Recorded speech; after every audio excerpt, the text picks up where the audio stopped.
All right, everybody, let's do this thing. It's the weekly live stream, Friday live stream. Welcome. You've made it to Friday. That's how we know you've made it to Friday, because you're here on the Reviews.org Friday show. So thank you so much for being here. We've got so much to go over today. Let's see. So what did we say in the title for this? We've got Dune. We got to talk about Dune and how it did for HBO Max. The number of cord cutters or non-cord cutters in the US right now, the numbers are stunning.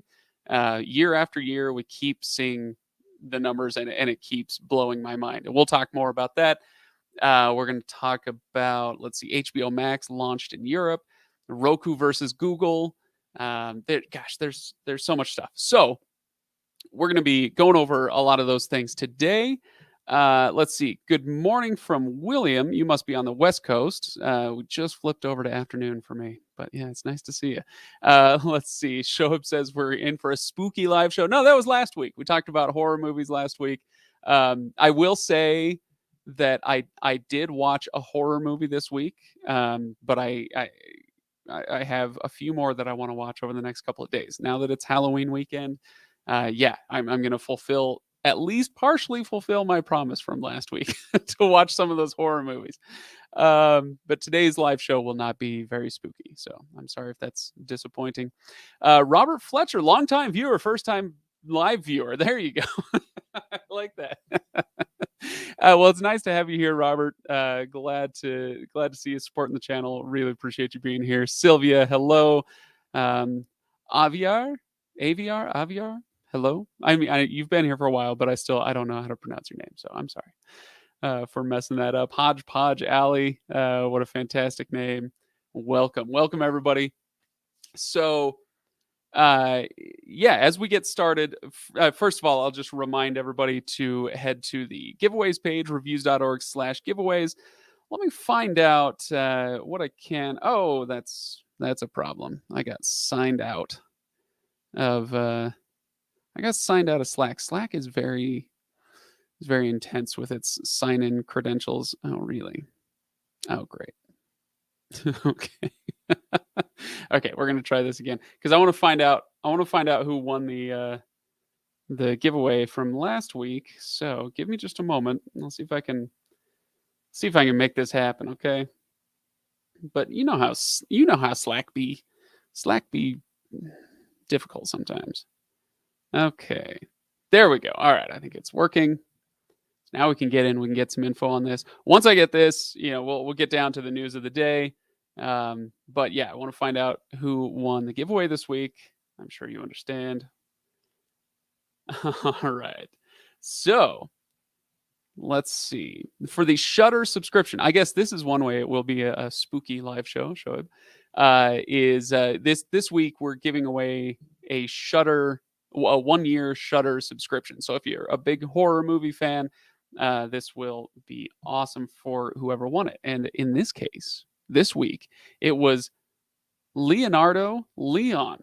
What a great name. That's fantastic. So congratulations, Leonardo, for the 1-year subscription to Shudder, the horror movie streaming service, the best horror movie streaming service out there. And believe it or not, there are several, but that is definitely the best one. So yeah, well done. Let me see what I can find out here. On reviews.org/giveaways. Okay, so we're going to go there right now. Oh my goodness. All right. So this one, this week it is, and let me pull this up on my screen here. So let's see. Go to reviews.org/giveaways. Here's the page. Yeah, sorry about that weird circle right there. That's very weird. But oh well. This week it is a Fire TV stick. So if we blow that up a little bit, we can see it a little better. So yeah, one person will win a Fire TV stick this week. So make sure you go there to reviews.org/giveaways. Super easy to enter. You just put in your email, first and last name, are you 18, etc., etc. So there you go. That's it. it's the simplest thing in the world. Basically, as I've said before in the past, this is just basically a way for us to say, hey, thanks for supporting the channel. Thanks for hanging out. We've got a lot of product that we test. And sometimes it's, the streaming service subscriptions. And we love to give stuff away to you guys to say thank you. Oh, okay. Perfect. AVR is how it's pronounced. Awesome. I appreciate that. All right. AVR. Sorry, I'm just getting caught up on chat now. So, Frayden, hello. American Horror Story is always great every season. Okay. All right. Slack is slacking, is it? Did I finally get a haircut? Asks Robert. Did I finally get a haircut? I didn't. I did something even more embarrassing than get a haircut. Hello, Deborah. Yeah, I did something more embarrassing than a haircut. You ready for this? Yeah.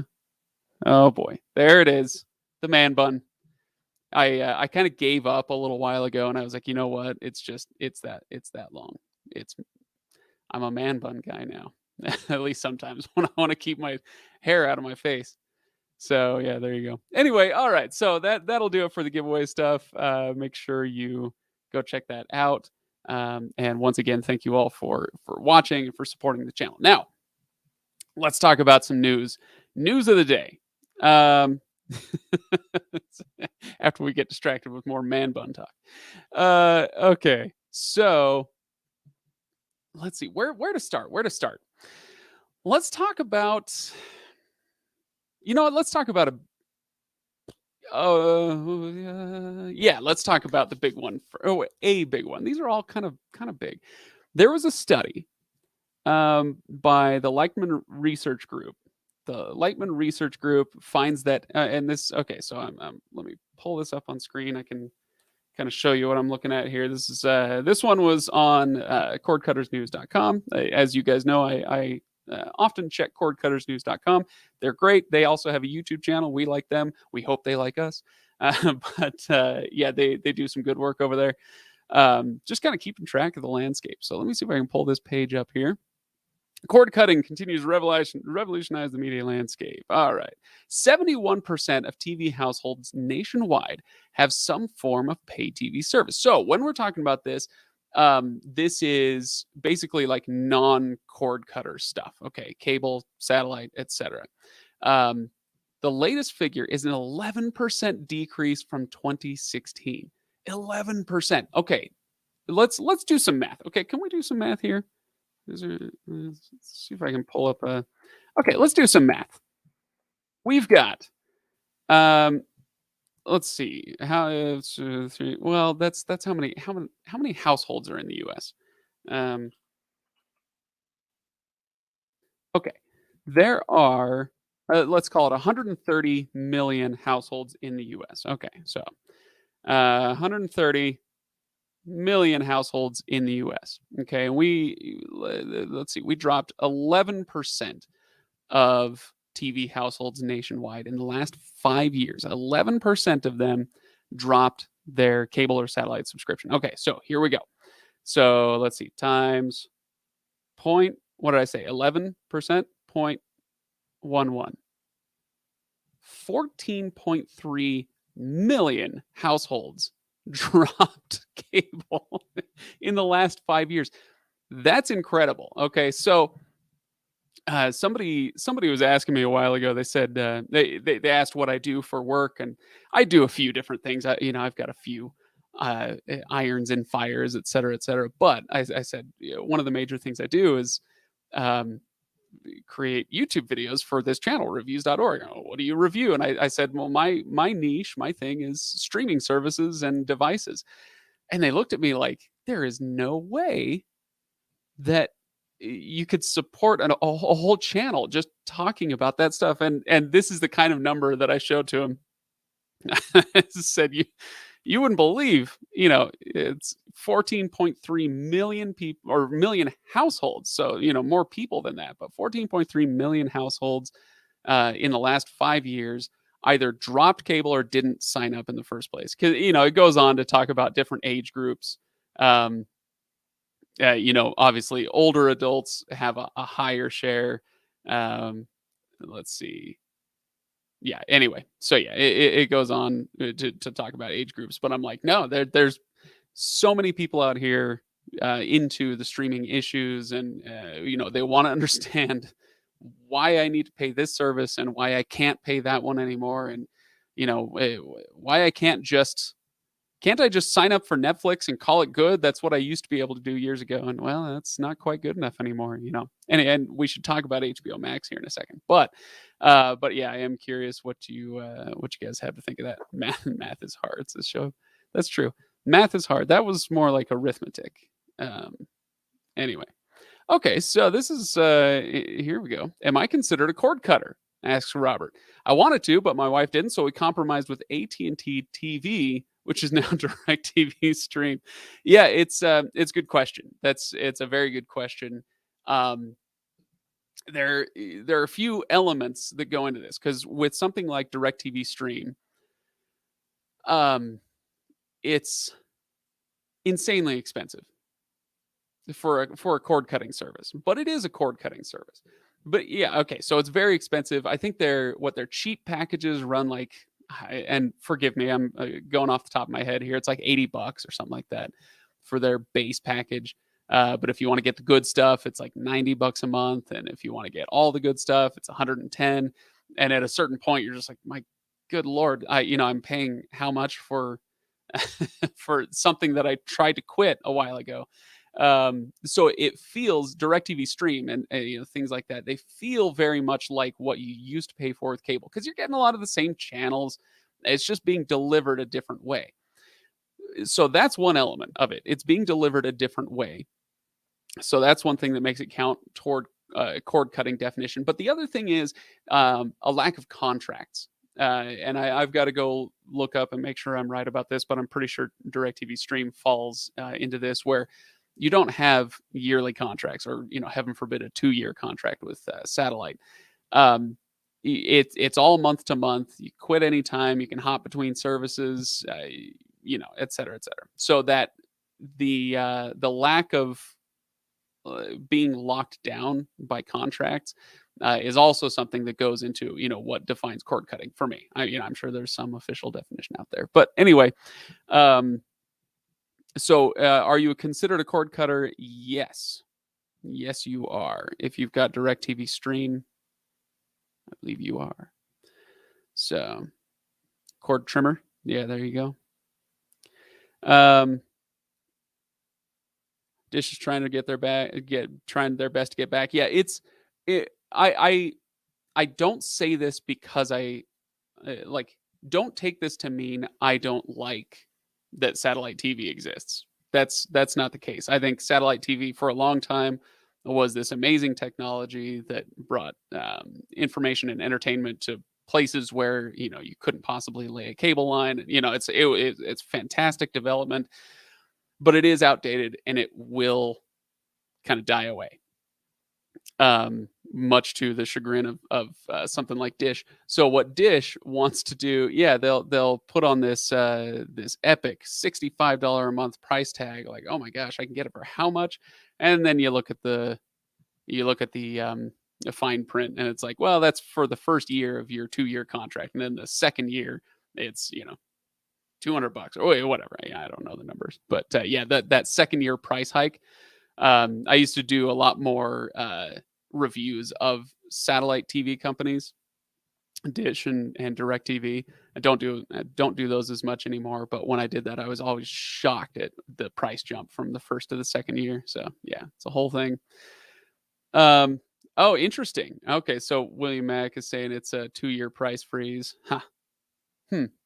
I'm gonna look into that. I appreciate you bringing that up. I wonder if it's a 2-year price freeze at the $64.99, or if it's how that works. So yeah, I'll have to look into it.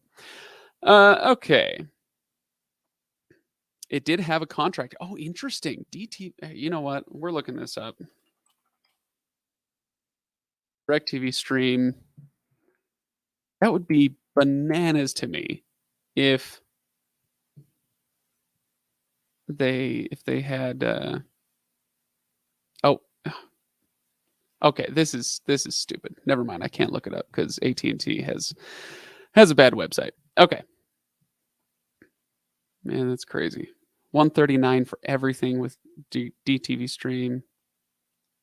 I don't know what that means, as they call it, giggles a bit. What? uh, okay. Yeah, there you go. You cut the cord, so you're a cord cutter, even if you have IPTV. Yeah, my question would be, at what point do we start including all like live TV services? Like, should they count as cord cutting? Maybe. I mean, I think they do right now. You know, if you obviously if you cancel Xfinity and you pick up Sling TV, you're a cord cutter. But Sling TV, uh, what YouTube TV, Hulu Live, these things are it's basically just cable wrapped in slightly different packaging, right? So, um,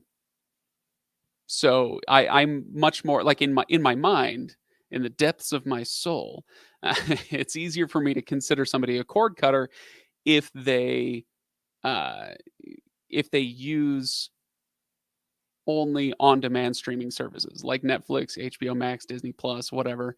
Because you know, lower monthly price, no yearly contracts, whatever. So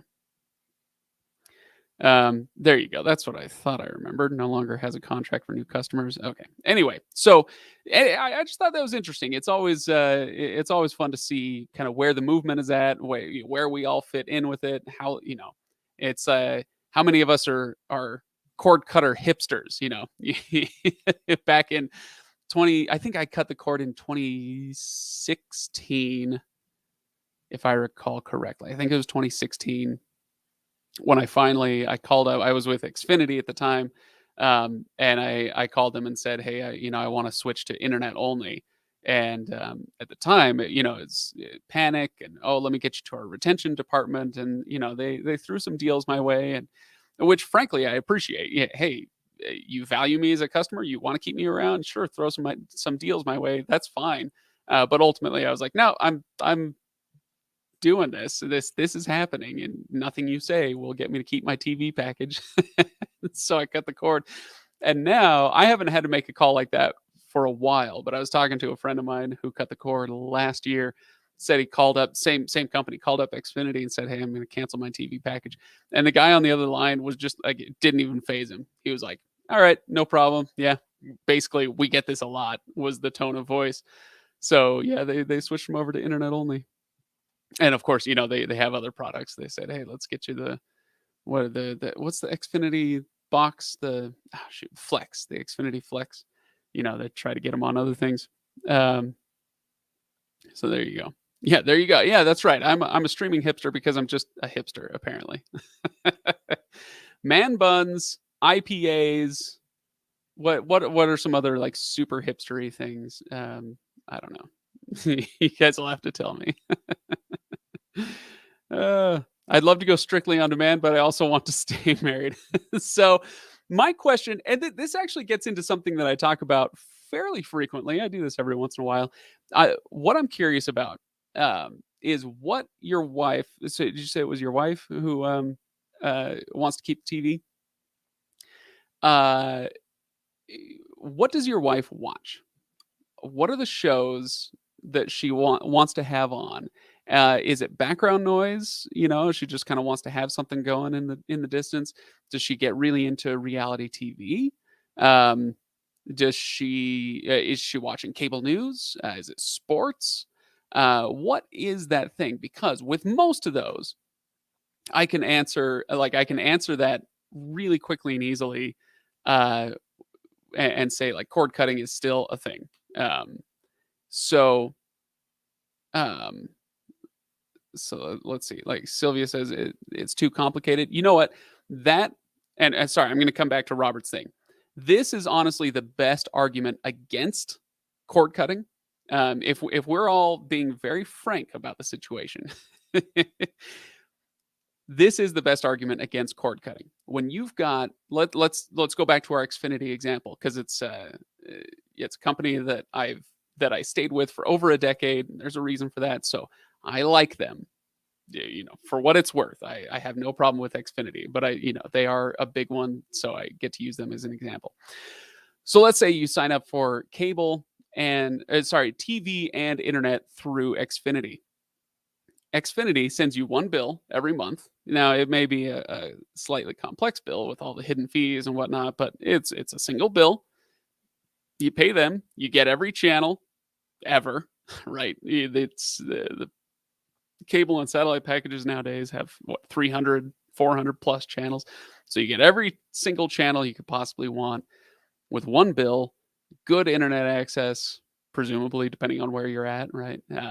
But anyway, that simplicity is excellent. And you do get other things with it as well. It's not just about the channels. You also have X1 content, so they've got a lot of on-demand content, et cetera, et cetera. So that idea where you're not paying money to Disney and Netflix and HBO and whatever, and your ISP, your internet service provider, and your et cetera, on down the list. You don't have to go out and buy a Roku or a Fire Stick or whatever. There is something to be said for the simplicity. So I'll beat that drum for a while. I just it's not the way I live my life, but it's not crazy to stick with the old stuff. So anyway, going back to this, the question is okay, so what does this mean? I want to go on demand, but I also want to stay married.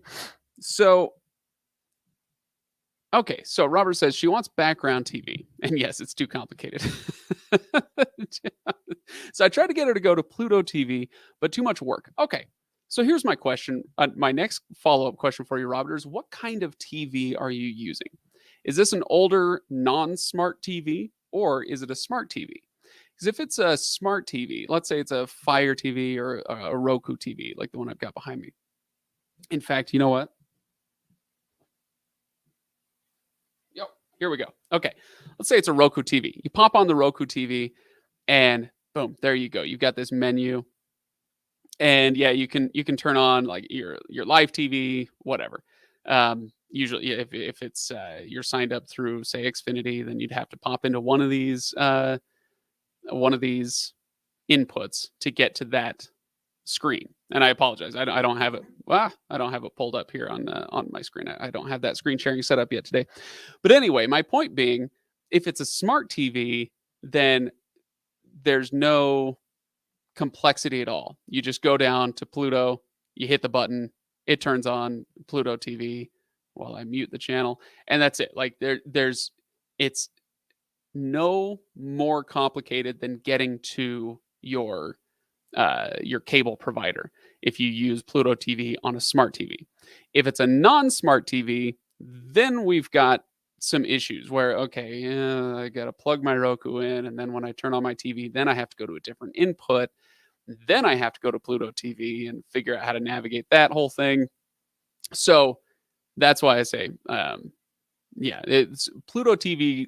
This is what I often recommend for folks who just want that background noise. Hey, I'm doing, household chores or whatever. I'm writing or reading or whatever, and I just want some background noise. Pluto TV is amazing for that. It's got good content. Don't get me wrong. I'm not saying it's just for background noise, but for those who are afraid to cut the cord because that TV is their companion kind of throughout the day, then Pluto TV is awesome for that. So anyway, okay. So yeah, there you go. Got a streaming stick on every TV in the house. My kids use them all the time. My wife does use a stick if she finds nothing on DirecTV Stream. Yeah. It's so let me finish my thought. That's if it's about background noise, Pluto TV is awesome. If it's about more than background noise, then it depends on what you want to watch. If you're big into cable news, for instance, then there are other sources of news. Haystack News, for instance. Like Amazon has a really good news app. So there are, let's see, it turned off. So there are other news apps out there. The only problem is, and I'm going to try to be delicate here. Okay, so give me a little charitable space here to say this. But with a lot of those news apps, generally what you're getting is news. If you like tuning into cable news, what Fox News or MSNBC or CNN or whatever, if you like those channels because you like the talk programs or the opinion programs, yeah, those are a little harder to get. It's tougher to get that style, except maybe like on YouTube, right? You can do it on YouTube, but yeah, it's kind of tough to just get that sort of thing running in the background on streaming. Not impossible. I'm just saying a little tougher. If it's about sports, with sports is a whole other conversation. But the other big one is reality TV, unscripted content, things like TLC, A&E, channels like that. Then those are really, really good on the Discovery Plus streaming app. It's like $6 a month, I think, something like that. $6 a month, $5 a month, whatever it is. It's very cheap. It gives you unreal amounts of unscripted content. It's like 20 something different channels, like things that you would normally see on cable. You get the Magnolia Network if you like home renovations, and they've got ghost stuff and Food Network and all this stuff. So anyway, there's so many options out there.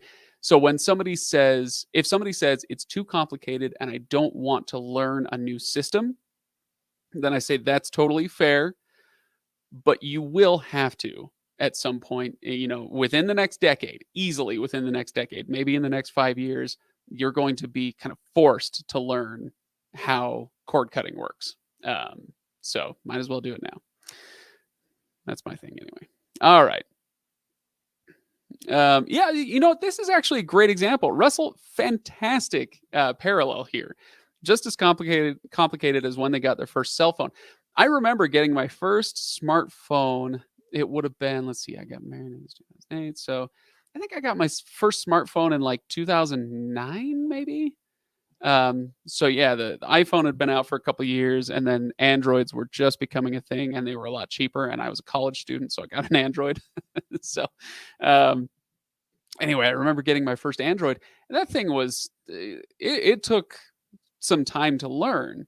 But now, gosh, I carry around a little smartphone in my pocket, and it's natural. It's second nature. It's kind of the same thing with streaming. That's why I think this is a great example, a great parallel. There is a learning curve, but once you get it, once you've got that under your belt, and it's going to be a lot faster to learn a Roku than an Android or an iPhone, right? Then once you get that down, once you've learned the system, and the secrets of streaming unfold before your eyes, and a whole new world unlocks itself. Wonderful. So, all right. Okay. So Joe, let's see.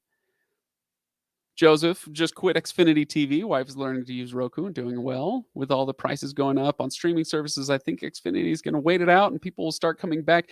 I understand the sentiment. I don't think people will go back to the way things were, but I do think a company like Xfinity they're watching very, very closely to see if there's an opportunity to bundle in the way that cable used to bundle. We're already seeing this a little bit, and we don't have to get super into it.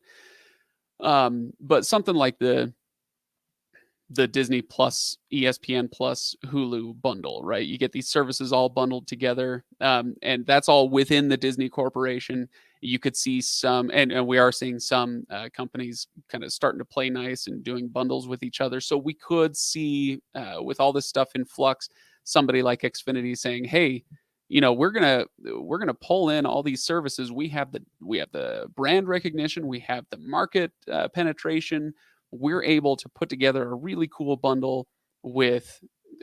It doesn't matter who, Disney and Viacom and whatever other conglomerates out there. We're going to put together a bundle. It's going to be a lot like the old cable packages, but it's all going to be delivered via streaming.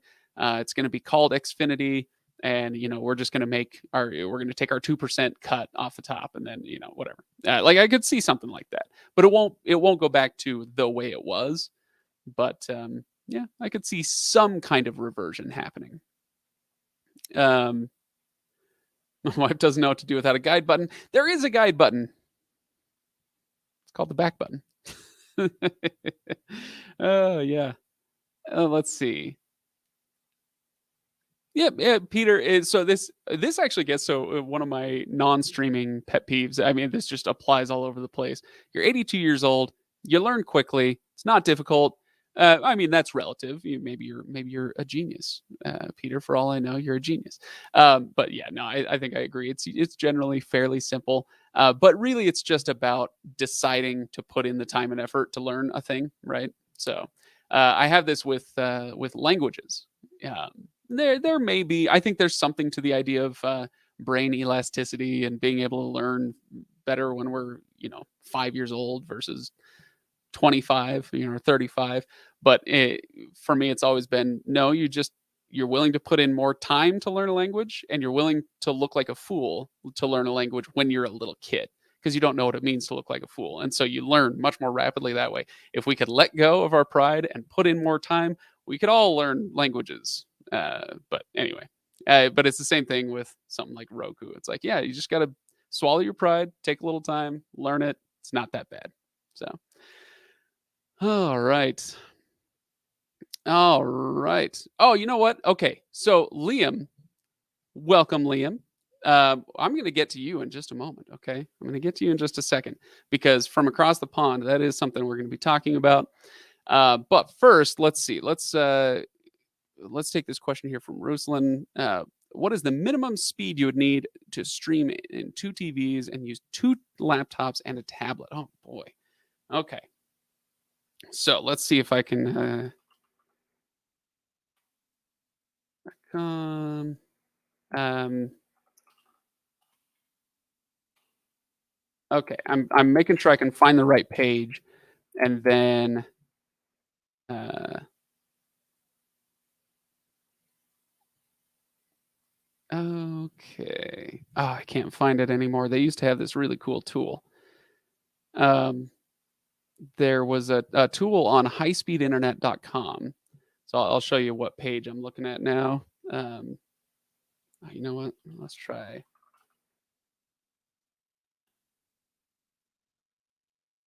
Okay. So I'm gonna pull up this page here for you guys and show you what I'm looking at. Okay, so this is highspeedinternet.com. It's a pretty good source for internet stuff. I highly recommend it. I use this one fairly often. So highspeedinternet.com. I just searched in how much speed do I need. They have at least they had this really cool tool. I wonder if I can find it. But yeah, you can look down here with. Oh yeah, okay. Here we go. Yeah, let's do this. Okay, here we go. You need to stream two TVs, two laptops, and a tablet. All right. How much internet speed do I need? And in fact, I can let me pull up the URL for this so you guys can follow along if you want. Um, okay. So there's that. All right. Now that that's done, okay. So you can follow along if you like, or you can just watch me do it. How much internet speed do I need? Okay. So it's residential. How many people in your household? Let's say 3 to 4. All right. How many devices in your home connect to the internet, including tablets, gaming consoles, and smart devices? So we've got two TVs, two laptops, and a tablet. Okay. So that's 4 to 6. Okay. How many people in your household work from home? Sorry, I'm just going to make some assumptions here. Okay. Let's say one person works from home. Great. Um, what video quality do you use? You could go all the way up to 4K, but let's just say HD for now. Okay. We can talk about 4K in a second. Um, you know what? No, it doesn't look like online game. Yeah, maybe casual and recreational. If you're on two laptops and a tablet, there might be a little bit of like mobile gaming going on. Do you guys download large files? Occasionally, probably. Yeah, occasionally. So this one is recommending a minimum of 100 megabits per second. Okay, so why is it doing that? And I wonder if it does this page give you the reasons. Okay, yeah. So you can kind of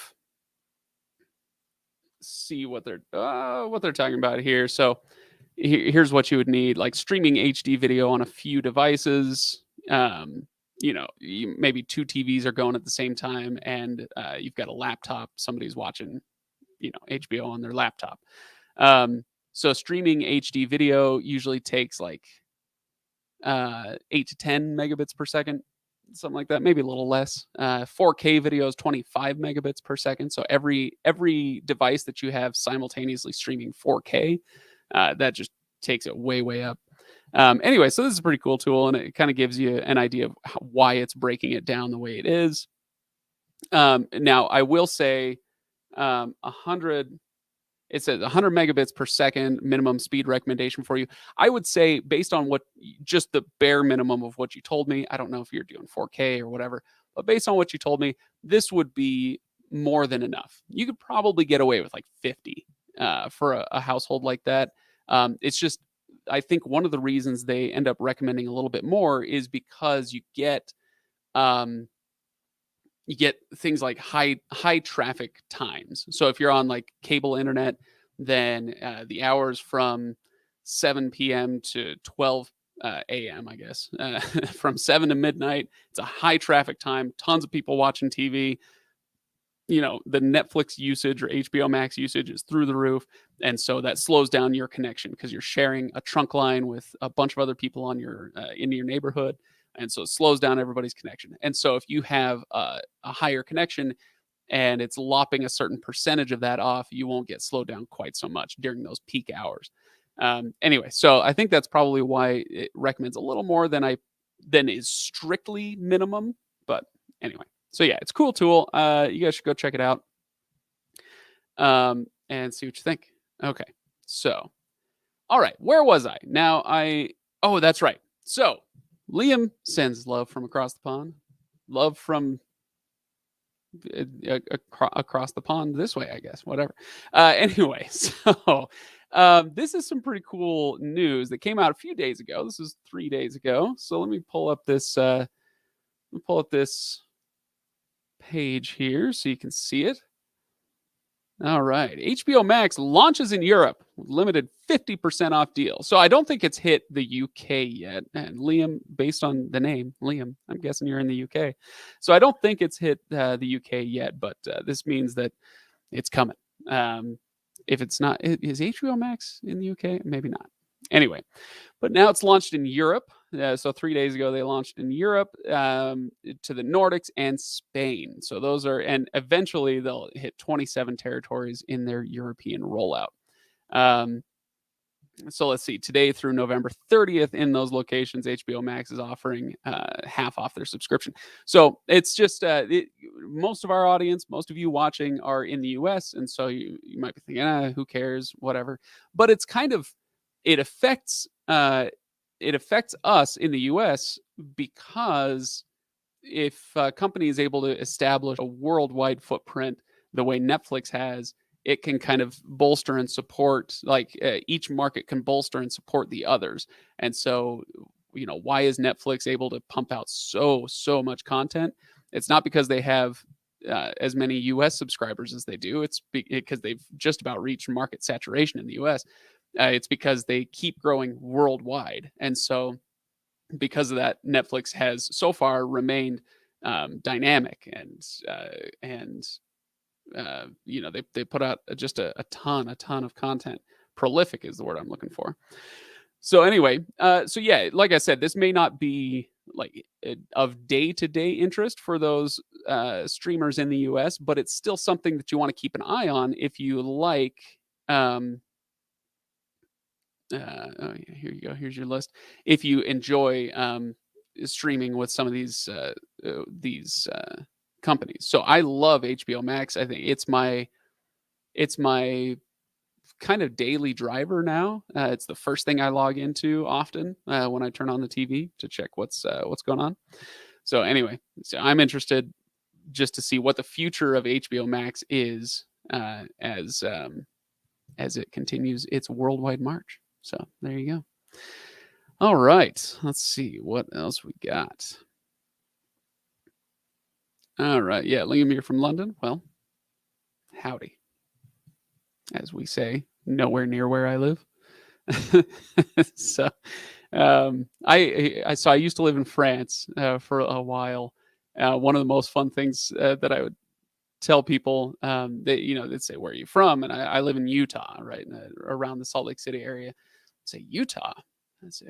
They'd say, I've never even heard of Utah, or maybe they've heard of it, but they couldn't put it on a map, obviously, and who would expect them to? But I was in France, and I would say, they'd say, is it big? And I'd say, well, is France a big country? And they'd say, oh, yeah, I mean, compared to other European countries, yeah, it's a pretty big place. And I'd say it would only take like just over 2 Utahs to fill France. I think you could use 1 to fill England. It's just this massive place out here. So, all right. Do I think Disney will overtake Netflix soon? No. Well, depends on what you mean by that. Do you mean Disney Plus? Then the answer is no. Disney could eat Netflix for breakfast today. I guess I'd have to look at their 2020 numbers. The pandemic really hit Disney hard. But anyway, you get my point. If you're talking about Disney Plus, it's going to take a while. It's not everybody. Believe it or not, Disney Plus is a niche service. It serves a few different niches, but they are still niches. Where Netflix, it's kind of a niche service that serves every single possible niche. That's kind of their business model, is they serve every possible niche. Disney Plus is not quite that way. So it's for families with small kids and giant Star Wars / Marvel fans. So super nerds and people with kids. That's their niche. Now they've got other things like Hulu and ESPN Plus that serve other niches, but that's not Disney Plus. So will Disney Plus overtake Netflix? I don't think so. Just because even though those are big niches, they're still niches. It's not the whole market, right? So why'd I move from France? I was there. I was a missionary there for a while, so I was there for an assigned amount of time. I lived there for a couple of years, and came home. So, but I miss it. I miss it constantly. And let's see, I came back 14 years ago, and I think about it every day. I miss France a lot. Just went out there a couple months ago. It was very interesting, the COVID travel restrictions and all that stuff, but it was still a great time. So, all right. You know what? We should talk about this. I don't know what Real Deborah is. I don't know what that last little bit is, but I watched Dune on Cinema HD. Okay. I also watched Dune last weekend in a friend's home movie theater that was unreal. It was the most sonically intense movie experience I've ever had. This theater was crazy. It was so much fun. But anyway, that brings me to this chart that I want to show you guys because I thought it was so interesting. Let's see. Let's open this one up. All right. Okay. Here is a chart from realgood.com. All right. Let's see if we can pull this whole thing up. All right. So this is opening weekend shares of Real Good streaming and engagement. All right. So to be perfectly honest, I would love to chat with somebody from realgood.com and find out exactly what that means. But basically what I see this as meaning is how many people are streaming it and how many people are talking about it. Basically, like what share of how do I put this? People are online all the time on social media and blogs and whatever talking about streaming titles. What share of that went to this specific title over the course of the weekend, right? And what this tells me here is that HBO Max has had a ton of big releases this year, but none even comes close to Dune. Dune has just been massive for them. We know it did really well in the box office, and now we know it has done it's done really well on HBO Max as well. And yeah, the buzz is worth something. It's you don't like buzz doesn't pay the bills, but buzz makes for subscriptions that pay the bills for HBO Max, right? So buzz is big. And that's basically, I think, what we're measuring here. So we can see kind of the biggest titles from the year so far. I'm going to go out on a limb and say not all of these, Space Jam, maybe it may have gotten buzz for some of the wrong reasons. Tough to say. But anyway, yeah, we can see kind of what some of the numbers are here. I think it's really, really interesting. Mortal Kombat has been a surprisingly huge movie this year, and I guess it's not surprising. It was a lot of fun. So anyway, yeah, Dune has been massive. Did you guys like it, by the way? No, don't spoil anything for anybody who hasn't read the book or seen the movie or whatever. But yeah, just let me know in the chat if you enjoyed Dune. I really liked it. It was an experience, right? It's there are critiques that I have with it, little nitpicks I have with the storytelling or this or that character or whatever. But as far as just uh, I I read a couple people's like tweets about it, and they would say, the only thing I didn't like about Dune was that it wasn't 45 minutes longer. And I looked at the running time of 2.5 hours. I'm like, you're crazy. It's already a 2.5 hour movie. And I got to the end of the 2.5 hours, and I'm like, can we please go for another 2.5 hours? That should say intermission. So yeah, I get what they're saying. Hey, all right. Show went to France in September. Nice. Um, yeah, I'm a northerner at heart, so I Brittany, Normandy, that's my jam. Although this summer I did go to the Alps for a bit, and it was lovely. Um, let's see. I love seeing Elmo in Dune. I don't get it. I don't know what that means. I love seeing Elmo in Dune. Who's Elmo? Debating a fourth showing from RC in IMAX. Wow. Okay, there you go. I remember the first AVR. How could you forget? How could you forget the first version of Dune, the David Lynch one? I assume you mean that. Talk about a cinematic experience, right? That's fantastic. Let's see. Haven't seen it yet, says Jay. Yeah, exactly. That's it, almost exactly what I said. Well, okay. So Elmo from Sesame Street. I did not see Elmo from Sesame Street in Dune. So maybe I missed something. Uh, but I did see Stellan Skarsgård covered in oil, which was odd. What a weird movie. It's so good. The weird books. So okay. So anyway, there you go. Let's let's get rid of that one. I'm trying to think if there's anything else that I want to let you know about. Okay. Oh, you know what? No, we need to talk about Roku versus Google. Oh my gosh, I can't believe I almost forgot about it. 45 minutes into this thing, we're finally going to talk about Roku versus Google. Wow. All right. Let's see if I can pull it up here. There's a really interesting. I bring this guy up a lot. He's been on the stream a couple of times, but one of my favorite columnists in the cord cutting arena is Jared Newman over at Tech Hive. So if you don't subscribe to his weekly cord cutting newsletter, you should go to Tech Hive, go to cord cutting. You'll find him and sign up for his newsletter. It's really good. And this week, just this morning, he sent one out about the myth of streaming neutrality. And I thought this was fantastic. And it's one of those things. I may be always right. Pick up your mug today, right? I may be always right, but that doesn't mean I can't change my mind every once in a while, or things change, and I have to keep up with the times. And this kind of strikes at the heart of one of the ways that I've been a little bit tunnel visioned over the last several years. Whoops. Let's bump this one up a little bit. There we go. Roku, YouTube, and the myth of streaming neutrality. So he uses this as an opportunity to kind of rag on Roku a little bit in what I think is a good considered way. So let me back up, give a little bit of background. Okay, so for those who don't know, Roku and YouTube have been fighting this whole year.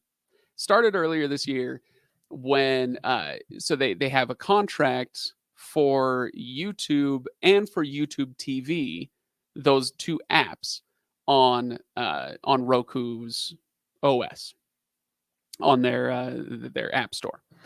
So earlier this year, Google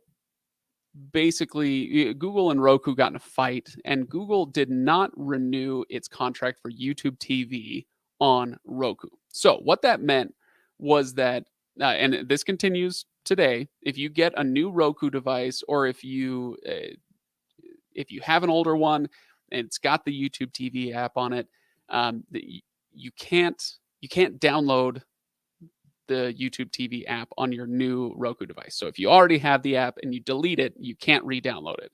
If you already have it, it'll work, but that's the only way you can use it. So they kind of got in this, for lack of a better term, this pissing match. And they never reached a deal on the YouTube TV app. So Google ended up putting a backdoor to that app in the YouTube app. So now you go to YouTube, and there's an option in the Roku version of the YouTube app. There's an option, if you go all the way down to the bottom, to go to YouTube TV, the live TV streaming service. So they put that in there, and it was kind of a stopgap measure. But I always thought, it's not that big a deal, because YouTube TV, not a major generator of revenue for Google, right? It's there, it exists. They don't want to completely surrender that playing field, but this isn't, it's not that big a deal. There aren't that many users compared to something like YouTube. Anyway, my prediction was the same contract that they have for the YouTube TV app also exists for the regular YouTube app on Roku. And that contract is up on December 9th. And I said, okay, well, they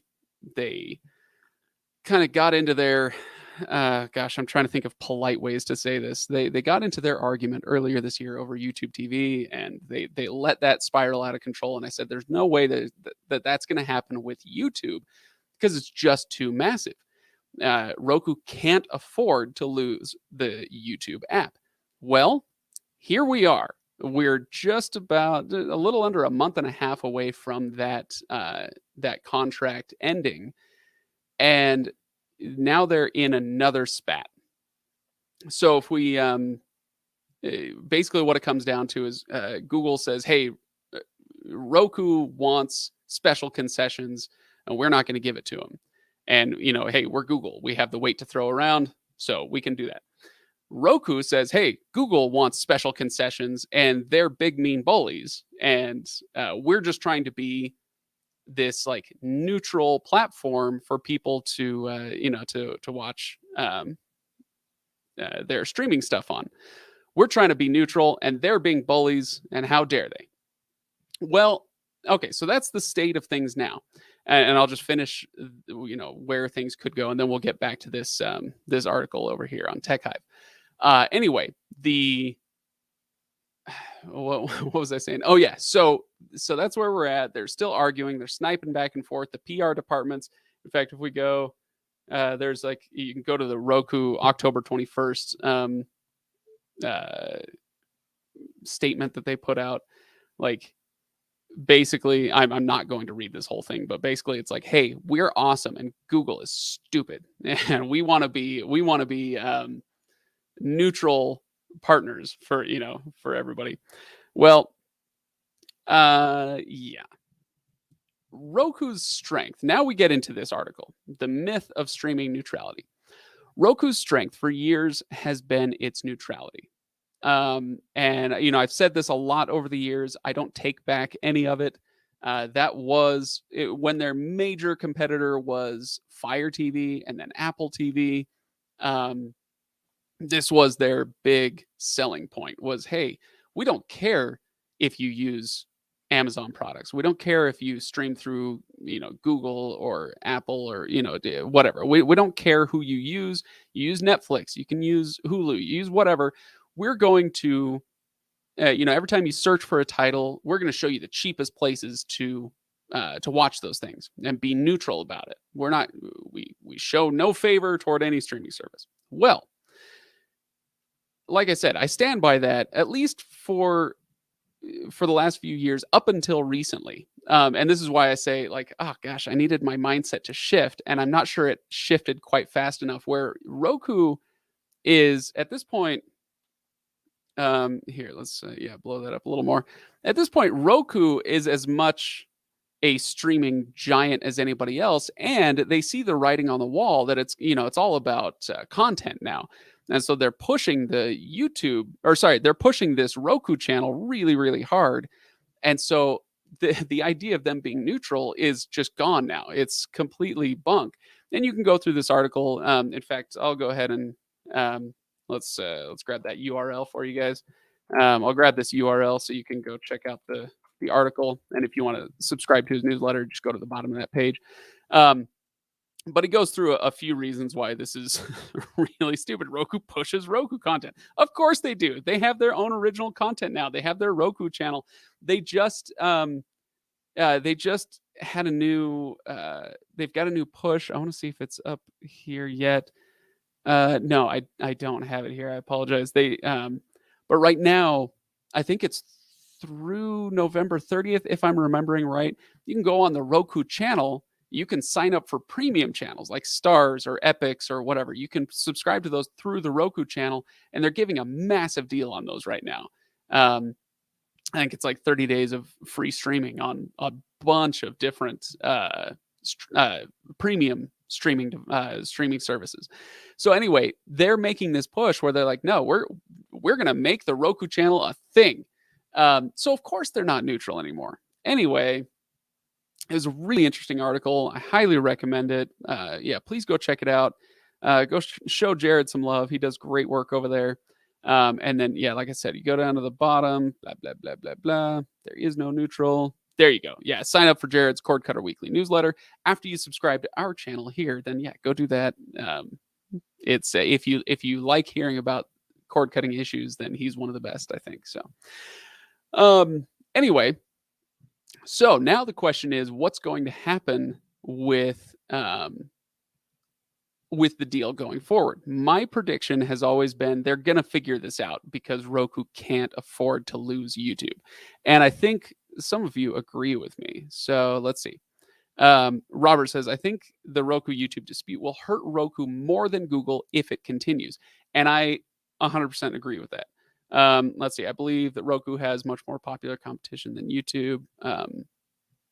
Right. Okay. I think I see what you're saying. Like YouTube is this monolith. It can't be touched. It is its own thing that exists on its own plane. And I think that's true. Roku is not that. It was for a couple of years at the very beginning of the cord cutting era. But now it's not. Now they've got to compete with Fire TV and Chromecast and Apple TV. That's not so much a competitor because it's so premium. But anyway, you get the point. If you don't want this $30 Roku device, go get this $30 Fire Stick, and and it's going to work just as well. So yeah, they do have a different type and more fierce competition. I think that's right. So let's see. Might have to go with Chromecast dongle. Sling offers a free one if you subscribe. Hey, that's cool. Yeah, Sling is always, they're constantly shifting. Hey, sign up for 3 months and get this thing for free, or this subscription for free, or whatever.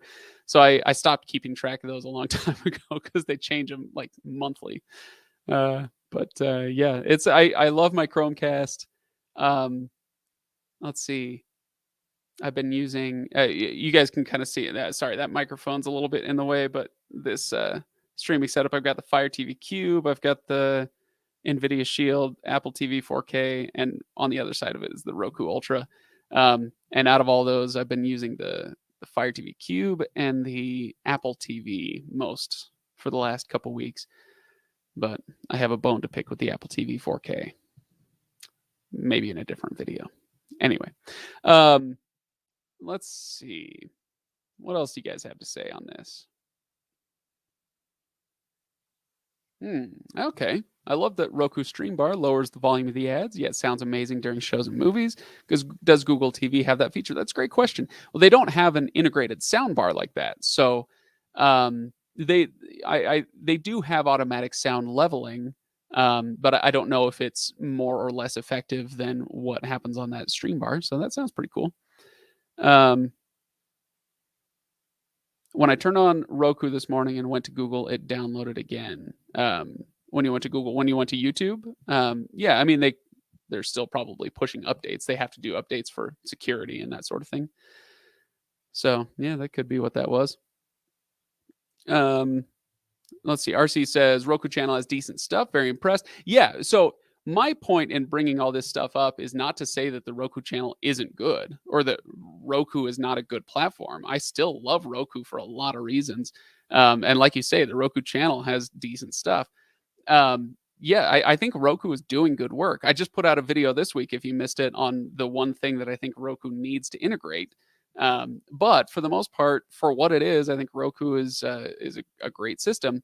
It's just, like someone said earlier, Roku doesn't have the same kind of weight to throw around that Google does. And if this deal falls apart and YouTube, doesn't disappear, but if it disappears from the Roku App Store, that'll hurt Roku a lot more than it's going to hurt Google. Absolutely. Okay, yeah, YouTube. Let's see. So, okay, so I think Joe is getting into some of the specifics of what's going on, like what the demands are. He says, I agree they should give YouTube on the search results, but only for movies and television. Basically, Google wants Roku, like when you search something,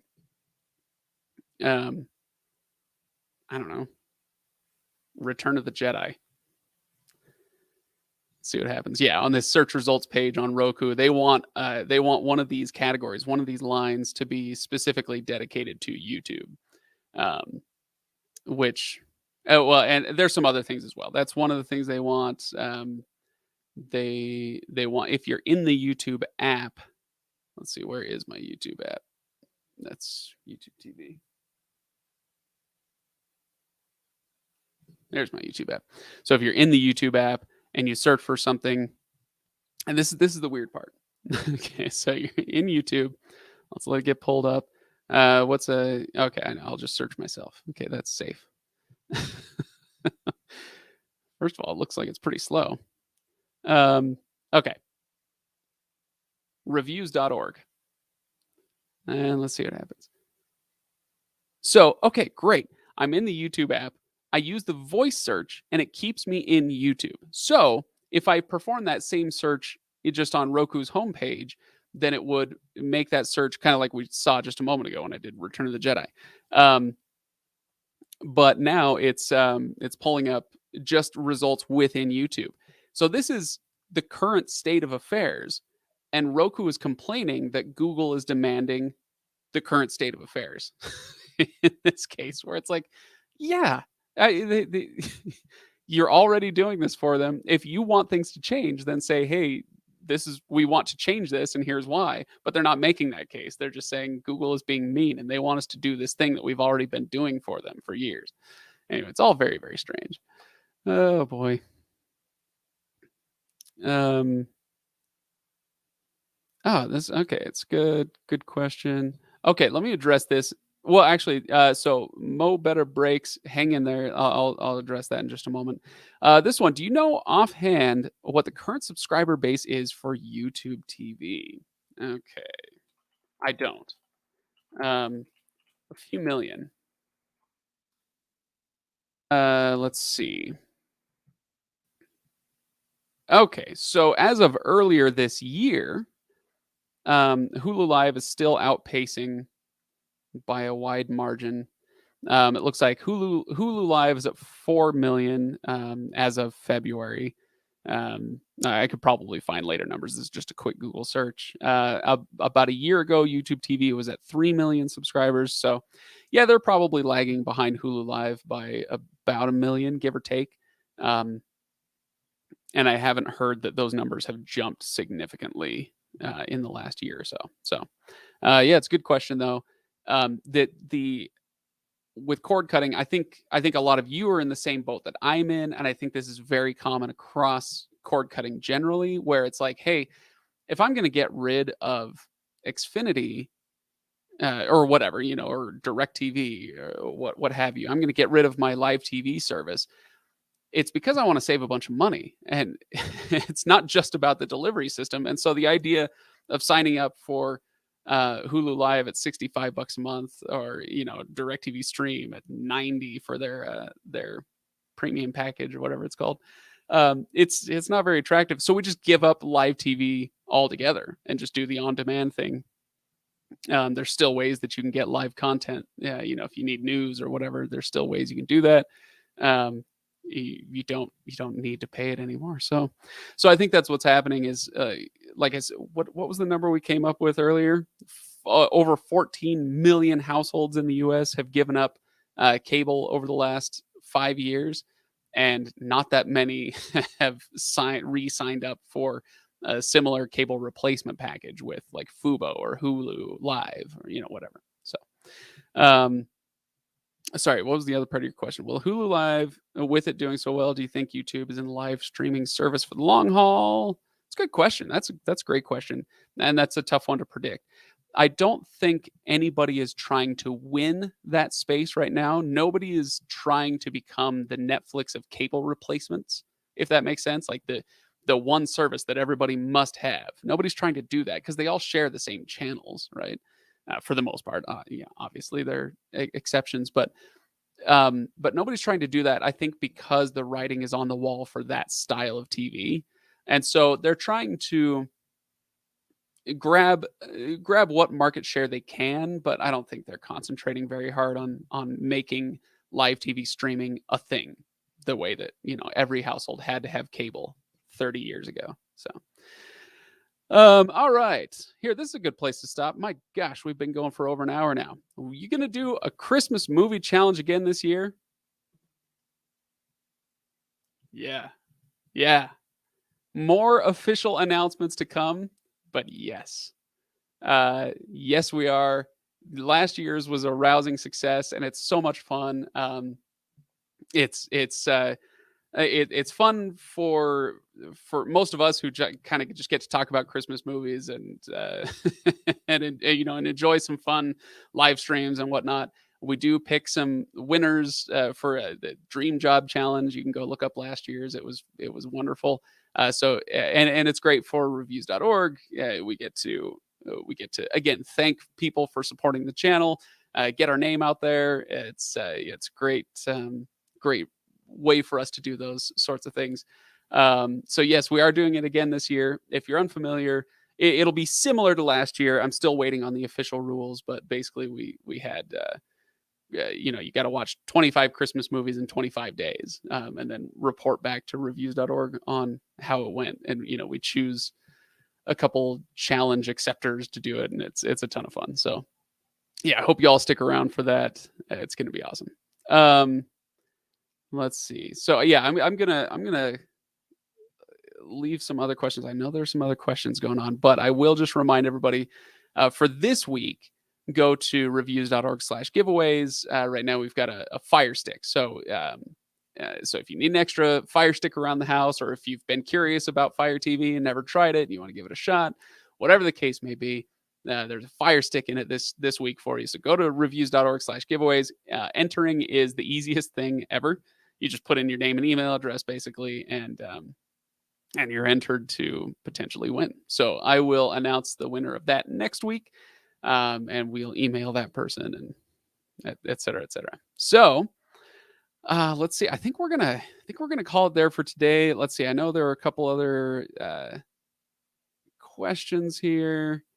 Yeah, TV antennas. Yeah, antennas are definitely a thing over the air. It's great. Will Lowcast be replaced by someone else? Not until the legal issues get settled.